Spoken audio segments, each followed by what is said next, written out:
అందరికీ వందనాలు కూడా. నేను కథ చెప్పబోతున్నాను. అనగంటే ఊళ్ళో అడవి ఉండేదంట. అడవి అంటే అప్పుడు ఒక ఫాక్స్ ఉండేదంట. ఆ ఫాక్స్ ఉంటే అలగలగొస్తే లోతులో అడిపోయిందంట. లోతులో అడిపోతే హెల్ప్ హెల్ప్ అని పిలిచింది. అప్పుడు మేక వచ్చిందంట. ఆ మేక నువ్వేంటి అలా గడిపోయావని అందంట. అప్పుడు అది నీళ్ళు తాగుతాకు వచ్చిందని ఫాక్స్ చెప్పిందంట. అప్పుడు ఆ మేక నాకు బాధ, నాకు కొంచెం ప్లేస్ ఇవ్వి అని అందంట. అప్పుడు దూకేశాక ఆ ఫాక్స్ మేక మీద ఈ పెక్కి బయటకు వచ్చేసింది.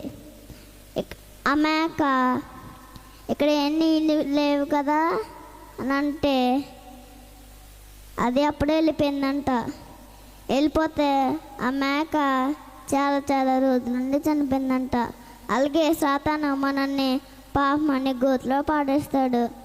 ఇప్పుడే హవ్వమ్మని ఎలా పాపమని గోతులో పాడేస్తాడో మనల్ని కూడా అలాగే పాడేస్తాడు. అందుకే ప్రార్థన చేసుకోవాలి. వందనాలు. మీకు అర్థమైందో లేదో నేను ఒక్క నిమిషంలో చెప్తాను. సాతానుగాడు అవ్వమ్మని పాపమనే గోతులో పడేశాడు. ఎలాగంటే అడవిలో నక్క ఉందంట, గోతులో పడిపోయిందంట, పైకి రాలేకపోతుందంట.